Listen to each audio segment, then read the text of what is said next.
Les amis, bonjour à tous et bienvenue dans cette nouvelle vidéo. Nicolas, ça faisait longtemps, tiens. Ça faisait À chaque longtemps, fois, ouais. tu fuis les vidéos, tu veux plus passer sur YouTube, toi. Ah, j'ai changé. Ouais, t'as changé, t'as géchant comme tu dis. Comme tu dis. Là, on rentre dans une vidéo que tu vas aimer, toi. Ça fait un moment que tu me casses la tête avec ça. Ouais, une vidéo très très technique. Donc ça va peut-être pas vous plaire, mais nous en tout cas ça nous plaît. Oh là là, très technique. Bon, très technique. Ça veut dire que tu vas disséquer toutes ces machines et... Peut-être pas disséquer, mais on va commencer à. C'est du 8 bits ou Ah. du 16 bits?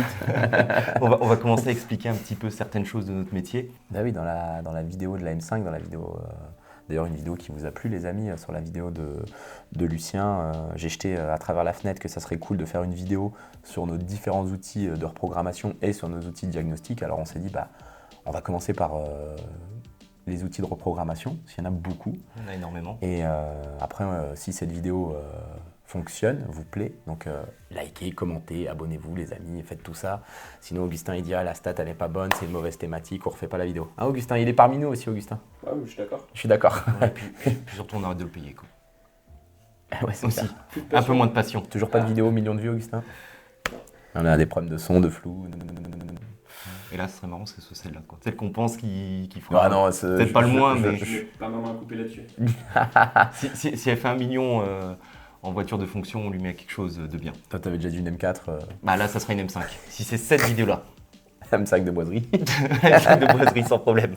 Ce qui est fou, c'est que quand on fait des vidéos un peu lifestyle et tout, événement, ça plaît grave. La vidéo précédente avec José. Avec José, Allô, le fameux José.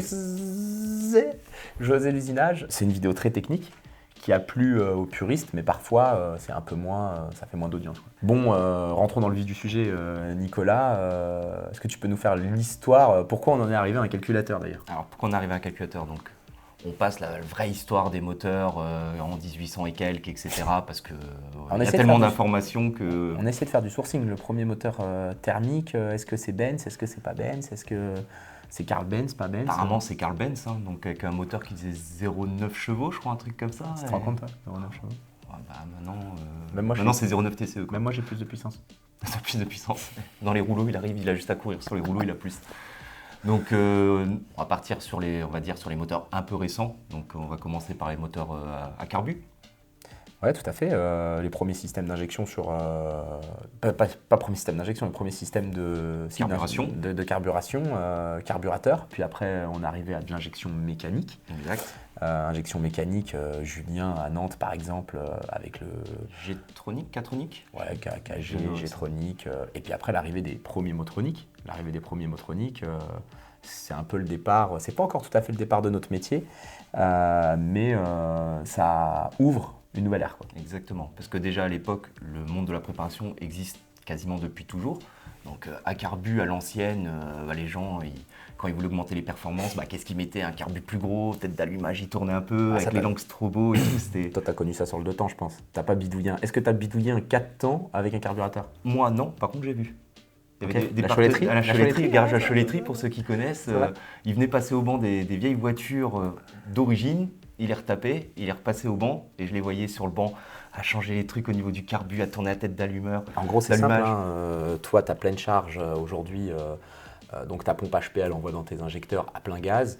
En gros, sur ton carburateur, c'est le gicleur. Tu vois, le gicleur, le mec, il met je vais te prendre l'exemple du scooter que je connais assez bien en 2 temps, mais tu as un gicleur de 90, tu vas déjà passer au gicleur de 100. Ça, c'était l'équivalent de tes injecteurs. Il fallait déboucher le gicleur, c'était l'aiguille. Donc là, ça te faisait tes pompes de reprise sur un moteur moderne. Au moment où tu ouvres le papillon, tu envoies plus de carburant. Là, c'était l'aiguille qui gérait ça. Et nos vannes de ralenti aujourd'hui électroniques qui permettent de gérer le ralenti, c'était ton pointeau sur le côté ou c'était ta vis de réglage de ralenti. C'était très technique quoi.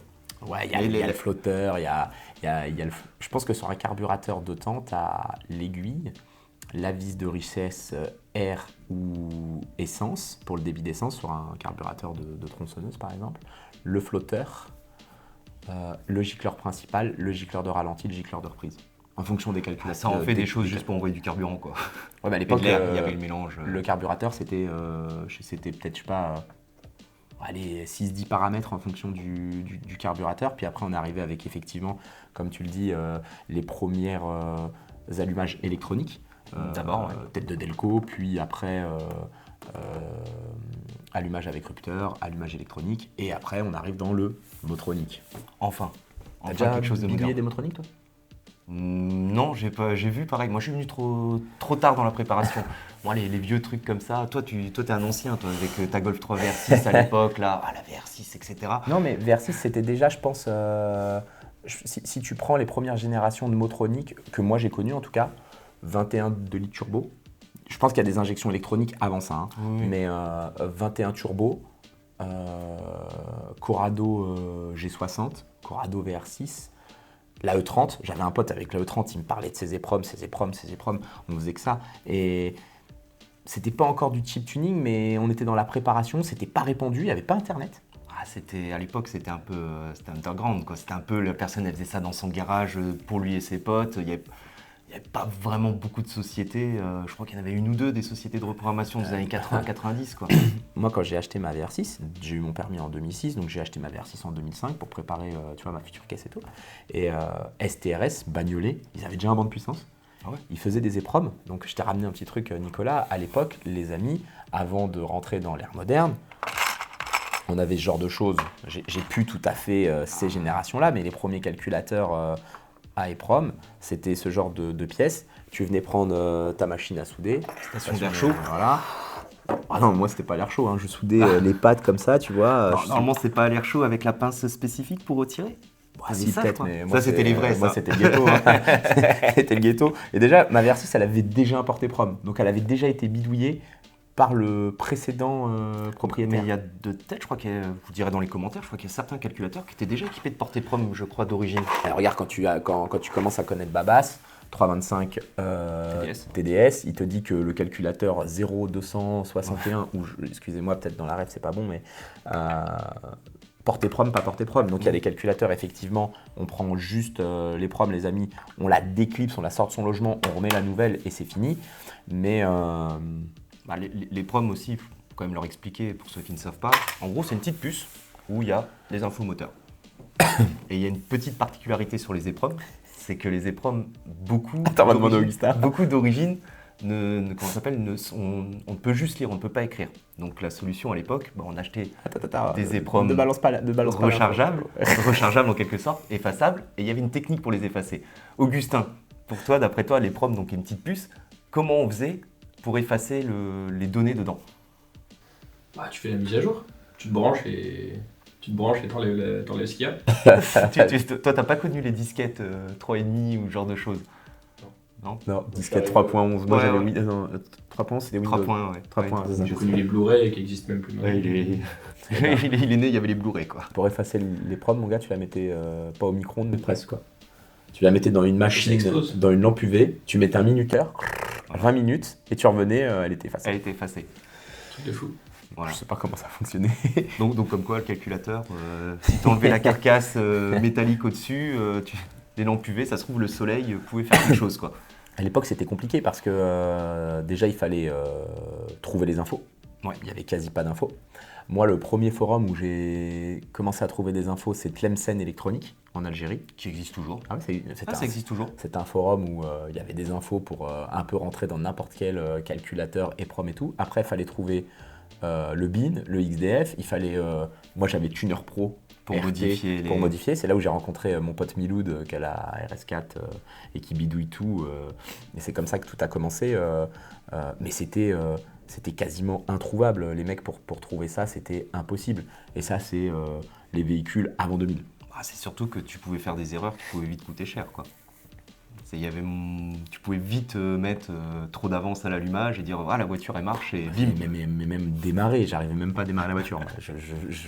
Je comprenais pas, la puce, elle avait un sens, un truc, fallait la flasher de telle manière, c'était compliqué. Et ce qui a un peu tout changé après ces calculateurs-là, il y a eu plein de générations d'écus entre les deux où c'était toujours des EPROM, c'est finalement l'arrivée de la prise OBD. Exactement. Donc prise OBD est arrivée d'abord sur les moteurs essence. Donc plus Alors ou moins... OBD2 16 pins normalisé. Ah oui, parce que l'OBD, voilà, l'OBD, depuis que les calculateurs à injection existent, il y a des prises OBD. D'ailleurs, chacun avait son format. Bah moi, ma Golf 3 VR6, tu sautais le cache à droite, il y avait une prise noire, une prise blanche, t'avais peut-être 4 fils ou 6 fils, je pense, plus masse et Et Packaline, non, même peut-être même Packaline, je ne sais pas le protocole de com à l'époque. Mais en tout cas, après, l'arrivée de la prise OBD2 a un peu révolutionné la façon de diagnostiquer les voitures, avec un système de diagnostic. D'ailleurs, tiens, regarde, tu parlais de trucs. Voilà. Je t'ai amené quelques bazars. Ça, c'est BMW. Ça, c'est des anciennes prises. Prise OBD BMW. Donc là, on le voit bien, il fallait mettre ça, il fallait faire un quart de tour, je crois, ce qui On dirait un petit détrompeur. C'est pas une boule de remorque, hein, Nicolas. Ouais, j'ai connu ça quand même, on l'a fait. Ça, j'ai un petit doute si c'est Mercedes ou Iveco, je sais plus. Et ça, par contre... Bah, tu vois, moi j'avais ce genre de prise dans ma Golf, c'était ça, deux prises comme ça, mais bon. Mais en gros, ça les amis, c'était les premières générations d'OBD, OBD1, ou je sais pas même comment ça s'appelait sur certains OBD1. Constructeurs, ça ne permettait pas de lire et d'écrire les calibrations, les fichiers informatiques qui se trouvent dans le calculateur moteur. Donc ça ne permettait pas d'aller récupérer les informations qui sont dans ce genre de boîtier, ça permettait de faire un diagnostic avec un outil spécifique du constructeur et c'est tout, rien de plus. À partir de la prise OBD2, donc on va dire 2000, 2001. Oui, c'est ça. Pour les Allemands, ou peut-être même pour d'autres. Aux États-Unis, années 90, et nous en Europe, c'est obligatoire en 2000 ou 2001 pour les essences et je crois 2004 pour les diesels. Cette prise OBD permet donc le diag, lire, écrire et surtout voler les véhicules maintenant. Oui, effectivement. Donc, parce que maintenant, vu qu'on arrive à rentrer dans tout avec la prise diagnostique... C'est ouf, tu vois, le mec qui développe la prise OBD2, il se dit pas les mecs qui vont voler la voiture via la prise OBD2, c'est pas possible. Et c'est là les amis qu'on vous passe un petit spot publicitaire sur notre Jadauto. Protégez votre voiture, principalement votre Mégane, votre truc et tout ça. Allez sur notre site internet, vous allez sur le shop. Jadauto, et c'est parti. I'm always flirting with pain. She like to hurt me and maim. I'm always working to change, but she's still lurking the same. I keep on building a dynasty while the haters be trying me, but they hate from inside. You see, hate themselves in society, so I let them speak quietly. While my actions speak wider, see they be hiding in privacy with the screen. Oh, the irony to hate someone who's trying to be whatever they would like to be. We all feel the anxiety. We make our own rivalries. Yo, so where is all the positivity? I feel like we all just hate on everything. It's killing me. L'arrivée de la prise OBD2 a permis de simplifier les choses, donc ce qui fait que c'était plus simple de reprogrammer, un peu moins underground comme je disais avant, dans son garage, etc. Donc ça s'est professionnalisé, donc il faut savoir qu'il y a de plus en plus de préparateurs, de plus en plus de clients, et donc il y avait une problématique, c'est pouvoir rentrer dans les calculateurs. Et donc avant tu parlais de l'EPROM avec le porte-EPROM, après on a commencé à travailler sur des différents boîtiers de reprogrammation, donc il y en a plein de marques, donc il faut savoir, nous préparateurs, on utilise l'outil de reprogrammation. Notre métier, c'est de modifier la cartographie. Donc pour la lire et l'écrire, on passe par des outils de reprogrammation. C'est le cas de la vidéo aujourd'hui. Il y en a une flopée. On ne peut pas être équipé de tout. On en a plein sur la table et on les a pas tous. Ouais, on les a pas tous. Donc moi, j'ai commencé quand je suis arrivé chez Shiftech en 2014 avec un outil qu'on utilisait quasiment quotidiennement. C'était le CMD. D'ailleurs, ils se ressemblent tous, tu vois, c'est tous des boîtiers, de cette forme-là, mais je pense que petit moment d'histoire, DimSport, a priori dans nos recherches, ça serait les premiers à avoir fait un tool avec un protocole de lecture et d'écriture OBD. Ouais. Est-ce qu'on va dire que c'est eux les constructeurs, ils avaient sûrement déjà quelque chose dans les années 2000 pour lire et écrire en OBD. Je pense pas que les constructeurs, ils allaient se brancher sur le calculateur, mais après, il y a plein de marques qui sont créées. On n'a pas l'histoire de chaque marque. C'est compliqué. Là, je vois qu'on a un autotuner. D'ailleurs, on va y revenir sur ce tool-là parce qu'il y a une histoire particulière et c'est un tool qui fait des choses que d'autres ne font pas. Un Difox.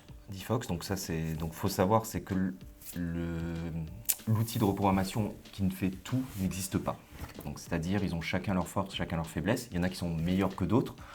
Et le Difox, donc ça c'est un nouvel outil que j'ai pris pour tout ce qui est 24 volts alors. Ouais, exactement, 24 volts, donc pour tout ce qui est agriculture, camion, donc c'est avec ça qu'on les fait. Donc moi je disais j'ai commencé au CMD, toi tu as connu des trucs un peu plus... Sombre. Voilà, sombre, un peu plus bizarre. Parce qu'en fait, Nico va pas vous refaire l'histoire, mais il est arrivé chez Shiftech en 2014. Moi, je suis là depuis 2011 chez Shiftech. Shiftech, c'est une marque qui est présente depuis 2008. Donc, Fred et Rob, avant nous, ils ont connu des trucs encore plus vieux. Et moi, ils sont arrivés avec ça, ByteShooter. Alors ça, ByteShooter, quand tu ouvrais le logiciel de ce truc-là, mec, je sais même pas si ça fonctionne encore, tu vois. Si, je crois que je l'ai utilisé il y a pas très longtemps. Ça ressemblait à rien, honnêtement, ça ressemble à rien, mais tu faisais les deux EDC 15 avec ça, là, je crois qu'il n'y avait pas besoin d'enlever le fusible. Fallait pas enlever le fusible du tableau de bord. EDC 15, je crois les Sagem 2000, des Clio RS. J'utilisais pour les Clio RS si mes souvenirs sont En tout bons, cas, celui-là. obsolète maintenant. Ah, c'est Ou, fini. pour nous, obsolète, parce qu'on fait des voitures suivantes. Après, on a eu d'autres choses. On a eu... Si moi là-bas, ce que je vois, t'as un BDM 100. Ah, le BDM 100, j'avais oublié celui-là. BDM 100, ça permettait de faire EDC 16 et les TTRS, je crois, au départ. MED 9, ME9, EDC 16. Et en fait, c'était la particularité, c'est que ceux-là ne passaient pas la prise de diagnostic. C'était que du démontage. Ouais, c'est vrai. Donc on ouvrait le calculateur, il y avait un positionneur comme ce qui est derrière, je ne sais pas si vous le voyez bien, mais en gros comme ça, on posait le calculateur, on posait les pins là où c'était prévu, et on pouvait lire, écrire le calculateur. J'aimais bien cette génération, moi. Ouais, Tu prenais les culs, tu t'embêtais un petit peu à démonter, mais après tu posais les culs dessous, pam, tu positionnais. J'aimais bien. Moi, c'était cool. bien. Après, on a eu d'autres, on a eu le caisse. Ah, ça c'est caisse Catag, donc ça. Donc en gros, c'était la même marque. Donc, qui permettait... C'était compliqué, ça allait comprendre à l'époque que tu avais le caisse V2, ça te laissait entendre qu'il y avait une V1 et une V0. Moi, j'ai pas connu. Après, voir s'ils avaient fait quelque chose ou pas. Et tu sais qu'à l'époque, tu avais ces deux outils-là. Alientech avait ces deux outils. Et justement, Autotuner est arrivé à fusionner finalement ces deux machines-là dans une. All-in-one. All-in-one. All-in-one, exactement. Qu'est-ce qu'on a d'autre de beau? Ça, ton flex? Mon flex, ouais. Moi, j'aime pas trop utiliser ce truc-là. Alors moi, le flex, j'utilise beaucoup, c'est sur les voitures japonaises. Non mais mec, quand tu commences à prendre un outil plus un outil, t'es obligé d'assembler les deux tools. Une fois que t'as assemblé les deux tools, t'as l'impression que tu vas le casser et tout. Je sais pas. Et à utiliser le logiciel, je suis pas... Par contre, en qualité, vous ne voyez pas en vidéo, mais... C'est très plastique, quoi. Ça honnêtement, ça, je suis sûr que je le jette, il casse pas. Ah oui, ça sans problème. C'est solide. Solidité. Après, c'est normal, si ça fait de l'agricole, du poids lourd et tout, c'est un outil, plus la petite protection silicone et tout, livré, vissé sur le boîtier, c'est cool. Ça. Après, on parlait donc avant du caisse et Catag. Donc, il y a quand même des évolutions qui sont faites dans les outils de reprogrammation. Donc, ça évolue avec les calculateurs, ça évolue avec les voitures. Je prends donc le caisse et le Catag. Ça s'est transformé en caisse 3. Donc, version 3, qui fait le cumul des deux. Donc, ils se sont beaucoup inspirés. On va revenir après de l'autotuner, donc sur pas mal de choses. Mais voilà, ça évolue, ça permet... Par contre, on est dans un monde où on essaye de faire des trucs de plus en plus petits. Et là, ils t'ont fait un boîtier honnêtement qui est énorme. Ouais, qui est énorme. La case qui est derrière nous, les amis, elle est énorme. Donc sa mallette de transport, c'est un truc balèze. Moi, je suis un peu moins dans les tools. Je pense pas que ça soit le tool aujourd'hui le plus utilisé aussi dans nos centres. Non, le plus utilisé, ça reste l'autotuner. Donc après, l'Alientech, comme dit, vu que c'est une évolution du caisse 2, donc le caisse est là depuis des années, donc il y a des protocoles pour des vieilles voitures que les autres tools ne font pas. Donc un vieil EDC 15 ou autre. De toute façon, je pense que tu vas choisir ton tool en fonction des véhicules. Tu vas prendre un tool, tu vas prendre l'autotuner, tu vas aller sur de la grille, tu vas prendre ton D-Fox, tu vas faire une boîte de certains véhicules, tu vas prendre un B-Flash. Exactement. Tu vas prendre le B-Flash, d'ailleurs B-Flash qui est très similaire en boîtier et tout ça aux concurrents aussi, noir et bleu, voilà, case propre, un tool qu'on se sert pour faire des boîtes de vitesse. Une boîte de vitesse, exactement. Ouais. Les amis, on va revenir à l'autotuner. C'est une marque avec laquelle on a toujours été proche. Pour cause, les créateurs d'autotuner sont ni plus ni moins que les créateurs de Shiftech. De la création de l'outil jusqu'en 2021, l'année de notre achat, ça a été la même société. Et maintenant, on prend chacun un développement de son côté. Autotuner bosse à fond dans la R&D de leur tool. Et nous, on développe notre réseau. Chacun son métier, mais c'est quelque chose donc qu'on utilise au quotidien. Et je ne vais pas dire qu'on a contribué au développement, mais on a été bêta sur pas mal de choses avant 2014. Quand t'es arrivé, toi, t'en as mangé du mode de montage. Voilà. Il faut savoir, le tool, moi j'ai le tool 0004. Donc j'ai le quatrième. Il n'y a que 3 mecs avant toi. Et je pense que les 3 mecs avant toi, 001, ça va être Belgique, Lux, Lyon. Ils ont été livrés en même temps. Ou peut-être pour leur numéro à eux, quoi. Ouais, ils sont peut-être gardé le 001, quoi. Je pense que le 001, un jour, il vaudra de l'argent. Peut-être. Ouais. Donc, Signé par les créateurs et tout. C'est ça. Donc Adri, si tu nous regardes que c'est toi, appelle-nous. Donc Adrien, le gérant de Shiftech Belgique, pour ceux qui ne savent pas. Bon, qu'est-ce que ce tool fait de plus? Ils nous ont fait d'ailleurs une petite case Autotuner X Shiftech. Qu'est-ce qui fait de plus que les autres? Pourquoi tu l'utilises plus qu'un autre? Je vois qu'il y a plein de connecteurs et tout. Alors pour plusieurs choses. Donc il faut savoir, c'est qu'à l'époque, j'ai l'impression d'être un ancien quand je dis ça, mais t'es un ancien mec. Donc Autotuner est arrivé en 2014-2015. Tout se faisait ce qu'on appelle en boot. Donc il y a 3 méthodes de lecture d'un calculateur. Donc il y a ce qu'on disait, la prise de diagnostic, donc la prise OBD. Ensuite, il y a le boot. Donc en fait, on ouvre le calculateur et directement sur la carte mère, pour faire simple, on va souder différents points. D'ailleurs, quand tu utilises un positionneur avec un EDC16, est-ce que tu estimes que tu bootes? Non, pour moi, je fais un BDM. C'est encore différent. Je ouvre le calculateur, mais je ne fais pas de soudure, je pose. Augustin, il nous regarde tout à l'heure. Tu sais le truc que tu m'as tordu tout à l'heure, là, tu vois? Le positionneur comme ça. Voilà.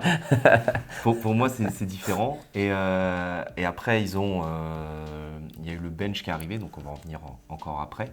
Et en fait, donc l'AT, quand il est arrivé, déjà, première chose, c'est qu'il ressemblait à quelque chose.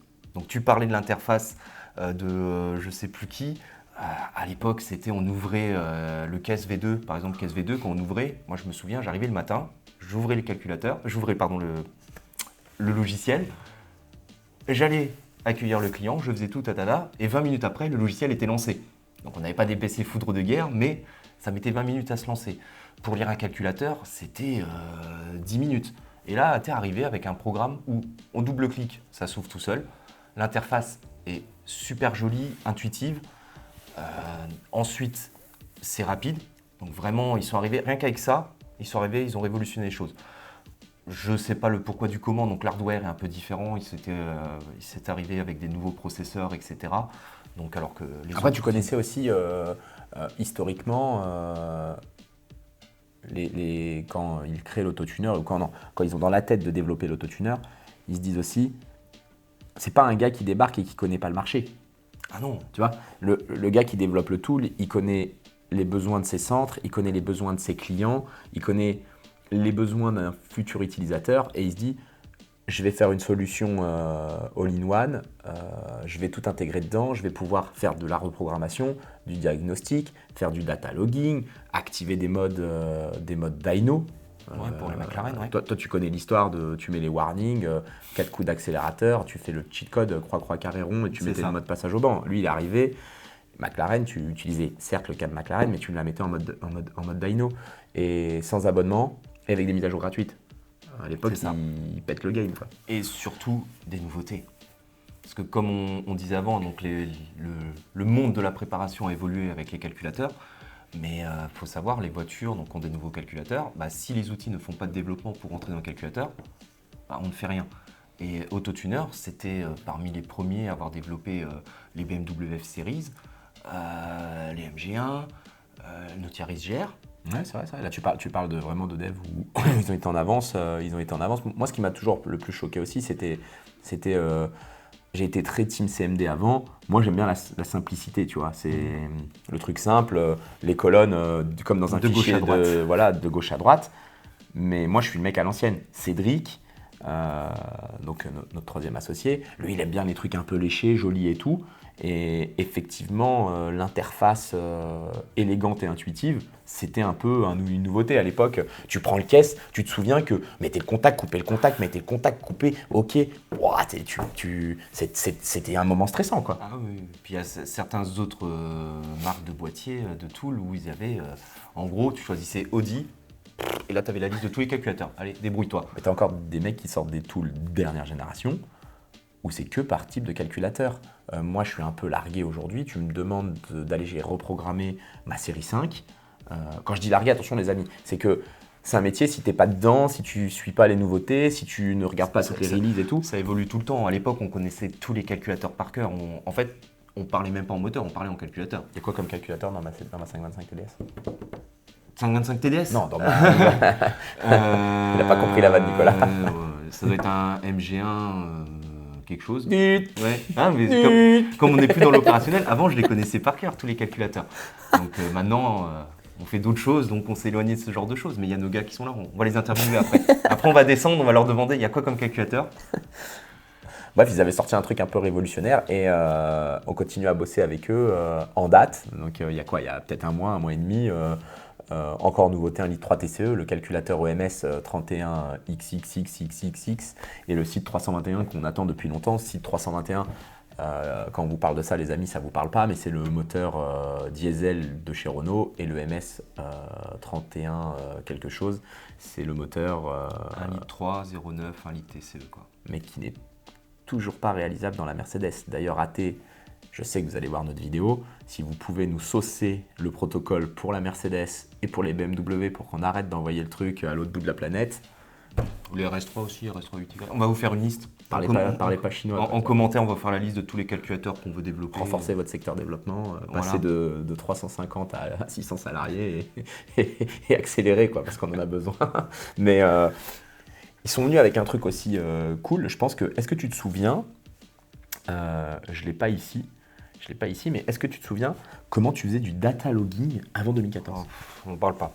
Alors, quand on faisait une Volkswagen, c'était simple, on avait le VCDS ou le VACCOM pour le plus facile. Quand on parle de VCDS, c'est un outil qui a été fait pour les Volkswagen et cet outil était tellement bon sur les Volkswagen qu'il avait une section OBD2 et on se servait finalement de l'OBD2 pour lire 4-5 valeurs et à l'époque on reprogrammait un véhicule avec 4-5 valeurs. On prenait les trucs les plus risqués, le contour, le boost pour un moteur turbo, la richesse, le short et l'allumage. Et parfois on n'avait pas tous ces éléments. Et si on n'a pas tous les éléments, on ne peut pas développer. Et où on développe, on instrumente la voiture, on met une sonde lambda derrière, on met pas mal de choses. Et Autotuner, ils sont arrivés avec un système de data logging.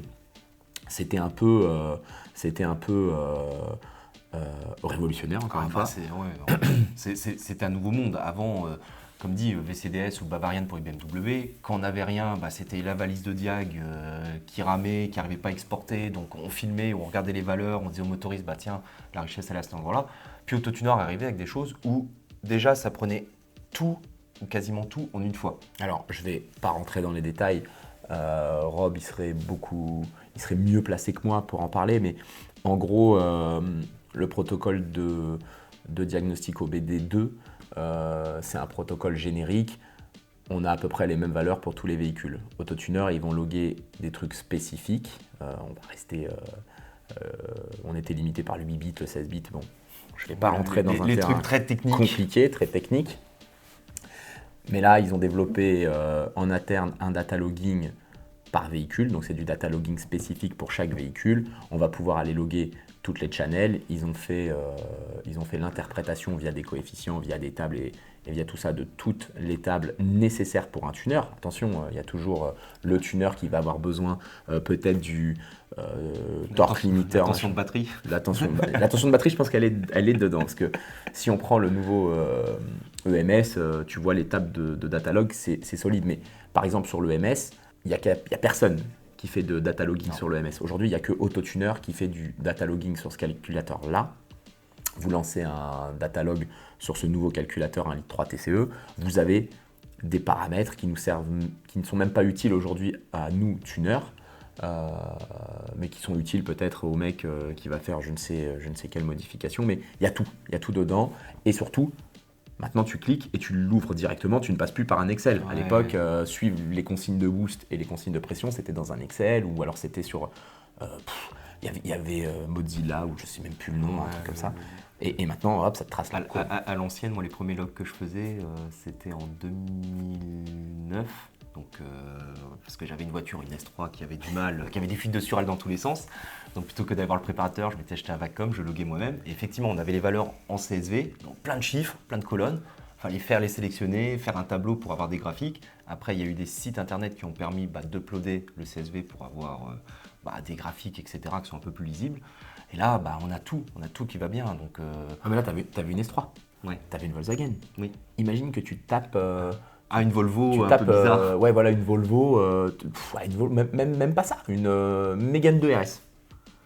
Un Mégane 2 RS, à part les valeurs basiques, tu vois, il n'y avait rien. Alors aujourd'hui, l'Autotuner, il ne va pas non plus supporter la Mégane 2, et encore que Non, je suis dépassé. Je suis dépassé. Mais tu prends n'importe quelle voiture, je ne sais pas le nombre de calculateurs qu'ils supportent, mais ils font du data logging spécifique sur un nombre incalculable de calculateurs. Est-ce que tu peux faire... Je ne suis pas sûr que tu puisses faire du data log de boîte. À voir. J'ai jamais essayé. Allez, avant de fermer la parenthèse, petit tour sur le boîtier. Qu'est-ce que... Alimentation, les différents statuts. La prise Ethernet, t'as pas dû t'en servir souvent. Non, elle a jamais servi. Je crois que de tête, c'était pour des futurs protocoles en ce qu'on appelle en iNet. Ok. Donc, c'est-à-dire en gros de l'OBD vers RJ45. Ne me demandez pas le pourquoi du comment, mais il y a une différence, je pense, entre RJ45 et USB. Mais de tête, ils n'ont pas fait les protocoles. L'OBD pour la prise. Voilà, et boot pour... Le boot pour booter. Il y a un truc aussi, je pense, qui n'existait pas à l'époque. Moi, quand j'ai commencé à bosser avec le tool, c'est que quand j'étais en galère, il n'y avait personne pour m'aider aussi. Maintenant, nous, on a notre réseau interne, d'agences, de techniciens. On a un support interne dans la marque, mais Autotuner, ils ont débarqué avec un support technique. Direct, ouais. Avant, c'était simple. On essayait de lire une voiture, ça marchait pas. Ça marchait pas. Là, maintenant, quand Autotuner sont venus, il y a le protocole pour lire la voiture, ça ne fonctionne pas. On les contacte et eux, ils vont essayer de trouver la solution pour le lire. Donc des fois, chaque calculateur peut être un peu différent. On dit cette résistance-là, au lieu de prendre 470, il faut prendre 450, j'en sais rien. Et ça permettait, ils se donnent à fond pour qu'on réussisse à faire notre métier et pour qu'à la fin, le client soit content. Donc, parce que malheureusement, des fois, il y a des clients qu'on ne peut pas faire. Donc c'est le cas de l'oncle à Augustin qui est venu samedi dernier avec un calculateur pour moi. Avec une Alpha ? Avec une Alpha, Tonale. Et avec donc un GPEG 4 LM, pardon, et impossible. Et j'ai essayé donc l'autotuner, j'ai essayé les autres outils qui avaient ce calculateur-là, impossible de communiquer. Donc il s'avère que ce calculateur-là, passé 2022-2023, un processeur différent, ce qui fait qu'on ne peut pas le faire. Donc voilà, mais on a essayé, on a fait un ticket. L'assistance. Ils ont regardé, ils m'ont demandé des photos, ils ont dit ok, c'est pas bon. Ils m'ont donné l'explication. Donc affaire à suivre. Affaire à suivre. Donc maintenant, moi j'ai une petite note. Dès que ce processeur-là sera disponible, on rappellera le tonton Augustin. Donc, et d'ailleurs, ils ont poussé aussi un peu tout le monde, tu vois. Si Autotuner sort pas le tool en 2014 ou 2015, ne fait pas toutes les évos qu'ils ont pu faire, ils ont un peu révolutionné le marché. Je pense que c'était la survie peut-être de l'activité de leur centre à l'époque et de Shiftech qui les a poussés à développer un tool. Et forcément, après, quand toi tu es fort, que tu es solide, que tu fais des nouveautés, tes concurrents ils sont obligés de développer aussi et de ne pas rester dans l'attentisme. Tu vois. Exactement. Et Autotuner, ils ont souvent... dans le développement, ils sont souvent les premiers à sortir quelque chose ou dans les premiers, j'ai pas l'histoire, il y a peut-être un protocole pour une américaine qui sort avant sur la Nientech, mais forcément, il y en a un qui pousse, l'autre il est obligé de pousser, sinon tu perds des parts de marché et tout. Et j'espère qu'ils vont continuer leur bataille pendant longtemps et qu'ils vont nous permettre de reprogrammer les calculateurs des 20 prochaines années. 20, 30, 50 prochaines années. Qui va faire la Tesla en premier? Ça serait intéressant. Ça serait vraiment intéressant. Pas du bullshit, quoi, tu vois, parce qu'on voit des trucs qui passent. Ou des boîtiers additionnels, etc. Voilà. La vraie reprogrammation, on arrive, on modifie les programmes et ça, ouais, ce serait sympa. Parce que nous, si on ne peut pas rentrer dans le véhicule, si on ne peut pas lire et écrire le véhicule, on ne peut rien faire. Une fois que un tool, finalement, si tu remets dans la chaîne classique, tu as le constructeur qui développe la voiture, l'électronique. Et nous, pour bosser, il nous faut qu'on fasse notre tool. Voilà, il nous faut une passerelle entre la voiture et nous, quoi. Et le motoriste. Le shift tool. Le shift tool. Autotuner en PLS. Ah là là. Mais en gros, de toute façon, la reprog, c'est comme la cuisine, quoi. Exactement. Toi, t'aimes bien la cuisine en plus. Ah, moi, j'adore la cuisine. En fait, ceux qui vont se copier son Instagram, les amis, c'est que du... Ça fait longtemps que j'ai plus mis. C'est que... Ouais, c'est vrai, tu mets plus tes assiettes, c'est vrai, t'es au régime. Je suis au régime, j'essaye. Uber Eats. Donc non, effectivement, la reprogrammation, c'est comme la cuisine. On a tous les mêmes ustensiles, mais après, c'est le cuisinier qui va faire la différence. Ah là là, c'était beau, Nicolas. Toujours dans la métaphore cuisine. C'est bon. En tout cas, les amis, si un jour vous voulez vous former à la reprogrammation rejoindre la brigade de cuisiniers Exactement. de Nicolas, avoir une solution de formation, de création de centre, d'accompagnement de centre. On a fait une section sur notre site, devenir franchisé. Vous pouvez postuler en ligne. On a une section de jobs aussi si vous souhaitez un jour rejoindre l'aventure à peu près partout. Voilà, si vous souhaitez être créateur de contenu comme nous, vidéaste comme Augustin derrière. Mettez tout, on va le mettre dans la description. Tiens, Cédric ou Augustin, vous mettrez dans la On description va faire les notre liens. petite pub. Hein. Aujourd'hui, on cherche une comptable, ou Ouais. un comptable, un poste comptable, un poste aux ressources humaines, un poste au marketing et Technicien à Lille. un vidéaste, Augustin va partir. Licencié. Licencié. Un technicien à Lille, c'est vrai, un technicien à Strasbourg. Un technicien à Strasbourg. Donc après la vidéo, quand elle va sortir, ça se trouve, on aura déjà tout Ouais, fait. c'est- Peut-être. non, Ça va c'est- dépendre c'est- d'Augustin. Alors, dimanche. Hein. T'as pas précisé l'année. Voilà, Merci. les amis, merci à tous. Commentez, likez. J'espère que ça vous a plu parce que c'est vrai que c'est un petit peu long. un peu long. Nous en tout cas, enfin moi perso, Toi, t'aimes un truc technique comme ça. Ouais, moi j'ai bien aimé déjà même se renseigner. J'ai pu apprendre des choses sur les calculateurs, sur ce genre de choses. On apprend tous les jours. C'est ça qui est bien dans notre métier. Et voilà, j'espère que ça vous a plu. Allez, Petite question avant de vous terminer, il a un reproche sur les véhicules électriques quand on sera passé, quand il y aura une majorité de véhicules électriques en disant. T'as pas suivi quand on parlait de la Tesla, toi? Si, mais, quand il y aura une majorité de véhicules électriques. quand il y aura une majorité de véhicules électriques, je pense que les véhicules électriques, d'ailleurs, Autotuner bosse. J'ai quelques infos qu'on ne peut pas communiquer, mais Autotuner travaille déjà sur des véhicules électriques, reprogramme déjà des véhicules électriques. Finalement, la calibration d'un véhicule électrique est très similaire à un véhicule thermique. C'est juste que le combustible, il n'y a pas de combustible, quoi. C'est une batterie qui alimente le véhicule, mais elle a des sécurités de température, elle a une sécurité de déploiement, je pense, d'énergie en fonction d'un seuil de batterie minimum. Il y a une tension des moteurs électriques. Attention, hein, je suis pas un pro. De toute façon, la plupart du temps, les moteurs électriques sont les mêmes. C'est juste bridé électroniquement par les constructeurs. Donc Oui, du moment où il y aura des brides électroniques, notre métier, on arrivera toujours à faire quelque chose. On est un peu dans la génération motronique du départ de la vidéo. On était à l'EPROM sur la voiture électrique.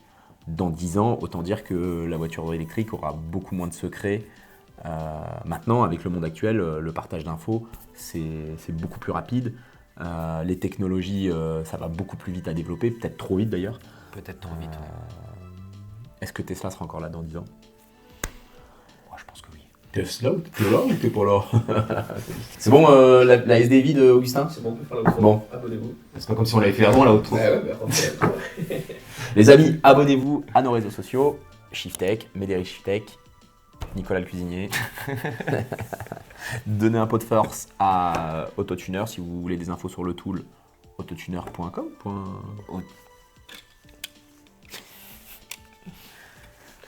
Autotuner-tool.com. Donc voilà.